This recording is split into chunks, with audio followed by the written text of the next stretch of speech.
Divine star ಹಾಗೂ ನಿರ್ದೇಶಕ ರಿಷಬ್ ಶೆಟ್ಟಿ ಅವರು ಕಾಂತಾರ ಸಿನಿಮಾ ಮೂಲಕ ಈಗಾಗಲೇ ಯಶಸ್ಸು ಕಂಡಿದ್ದಾರೆ.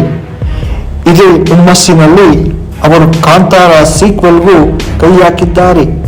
ಕಾಂತಾರ ಚಾಪ್ಟರ್ 1 ಸಿನಿಮಾ ಸೆಟ್ಟೇರಿದ್ದು ಶೂಟಿಂಗ್ ನಡೆಯುತ್ತಿದೆ.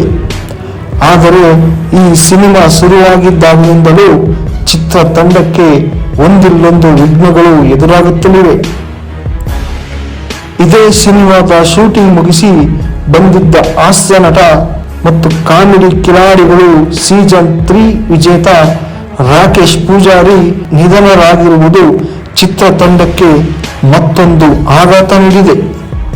ಇದನ್ನೆಲ್ಲ ಗಮನಿಸುತ್ತಿದ್ದರೆ ವಾರಾಹಿ ಪಂಜುರ್ಲಿ ದೈವವು ರಿಷಬ್ ಶೆಟ್ಟಿಗೆ ಹೇಳಿದ್ದ ಮಾತುಗಳು ನಿಜವಾಗುತ್ತಿದೆ ಎಂಬ ಮಾತುಗಳು ಕೇಳಿಬರುತ್ತಿವೆ. ಕಾಂತಾರ ಚಾಪ್ಟರ್ 1 ಸಿನಿಮಾ ಸೆಟ್ಟೇರಿದಾಗಿನಿಂದಲೂ ರಿಷಬ್ ಶೆಟ್ಟಿ ಅವರು ಸಮಸ್ಯೆಗಳ ಸರಮಾಲೆಯಲ್ಲಿ ಸಿಲುಕುತ್ತಿದ್ದಾರೆ. 5 ದಿನಗಳ ಹಿಂದಷ್ಟೇ ಈ ಸಿನಿಮಾದ ಶೂಟಿಂಗ್ ವೇಳೆ ದುರಂತ ನಡೆದಿತ್ತು. ರಿಷಬ್ ಶೆಟ್ಟಿ ಕಾಂತಾರ ಸಿನಿಮಾದಲ್ಲಿ ಕೆಲಸ ಮಾಡುತ್ತಿದ್ದ ಕೇರಳ ಮೂಲದ ಜೂನಿಯರ್ ಆರ್ಟಿಸ್ಟ್ ಕಪಿಲ್ ಎಂಬುವವರು ಉಡುಪಿ ಜಿಲ್ಲೆಯ ಬೈಂದೂರಿನ ಕೊಲ್ಲೂರು ಬಳಿ ಶೂಟಿಂಗ್ ಮುಗಿಸಿ ಈಜಲು ತೆರಳಿದ್ದಾಗ ನೀರಿನಲ್ಲಿ ಮುಳುಗಿ ಮೃತಪಟ್ಟಿದ್ದರು. ಶೂಟಿಂಗ್ಗಾಗಿ ಕೊಲ್ಲೂರಿಗೆ ಬಂದಿದ್ದ ಕಪಿಲ್ ಶೂಟಿಂಗ್ ಮುಗಿಸಿ ಅಲ್ಲಿನ ಸೌಪರ್ಣಿಕ ನದಿಯಲ್ಲಿ ತಮ್ಮ ತಂಡದವರ ಜೊತೆ ಈಜಲು ತೆರಳಿದ್ದಾಗ ಈ ಘಟನೆ ಸಂಭವಿಸಿತ್ತು.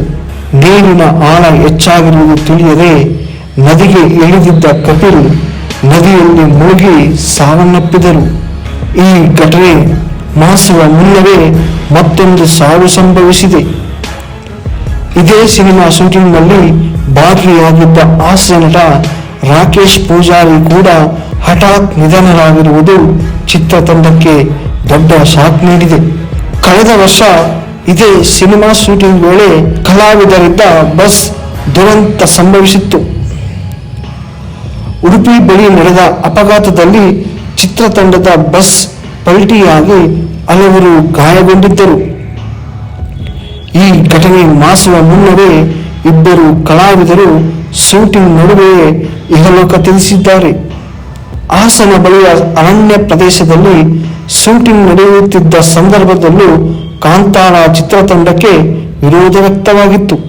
ಶೂಟಿಂಗ್ನಲ್ಲಿ ಸ್ಫೋಟಕ ವಸ್ತುಗಳ ಬಳಕೆ ಆರೋಪ ಕೇಳಿಬಂದಿತ್ತು. ಈ ಸಿನಿಮಾಗೆ ಪದೇ ಪದೇ ಸಮಸ್ಯೆಗಳು ಎದುರಾಗುತ್ತಲೇ ಇವೆ. ಇತ್ತೀಚೆಗೆ ರಿಷಬ್ ಶೆಟ್ಟಿಗೆ ದೈವ ನುಡಿದಿದ್ದೇ ನಿಜವಾಗುತ್ತಿದೆ ಎಂಬ ಮಾತುಗಳು ಕೇಳಿಬರುತ್ತಿವೆ.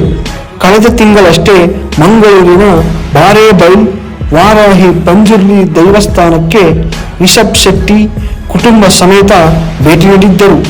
ನೇಮೋತ್ಸವದಲ್ಲಿ ಭಾಗಿಯಾಗಿದ್ದ ರಿಷಬ್ಗೆ ದೈವವು ಹಲವು ಮಾತುಗಳನ್ನು ಹೇಳಿತ್ತು. ಜಗತ್ತಿನೆಲ್ಲಡೆ ನಿನಗೆ ಶತ್ರುಗಳಿದ್ದಾರೆ, ನಿನ್ನ ಸಂಸಾರ ಹಾಳು ಮಾಡಲು ಯತ್ನಿಸುತ್ತಿದ್ದಾರೆ, ನಿನ್ನ ಕೆಲಸ ಹಾಳು ಮಾಡಲು ಭಾರಿ ಸಂಚು ನಡೆದಿದೆ, ಈಗ ಗಂಡಾಂತರ ಬಂದಿದೆ ಎಂದು ಇಲ್ಲಿಗೆ ಬಂದಿದ್ದೀಯ. ಯಾರು ನಿನಗೆ ಕೇಡು ಬಯಸಿದ್ದಾರೆ, ಅವರು ಯಾರೆಂದು ಹೇಳಲ್ಲ, ನಿನಗೆ ಕೇಡು ಆಗದಂತೆ ನೋಡಿಕೊಳ್ಳುತ್ತೇನೆ, ನೀನು ನಂಬಿದ ದೈವ ಕೈ ಬಿಡಲ್ಲ, 5 ತಿಂಗಳಲ್ಲಿ ಒಳ್ಳೆಯದು ಮಾಡ್ತೇನೆ ಎಂದು ಅಭಯ ನೀಡಿತ್ತು. ಇದಾದ 1 ತಿಂಗಳಿನಲ್ಲೇ ಈ ರಿಷಬ್ ಸಿನಿಮಾದ ಇಬ್ಬರು ಕಲಾವಿದರ ಸಾವು ಸಂಭವಿಸಿದೆ. ರಿಷಬ್ಗೆ ದೈವ ನುಡಿದಿದ್ದು ನಿಜವಾಗುತ್ತಿದೆ ಎಂದು ಹೇಳಲಾಗುತ್ತಿದೆ.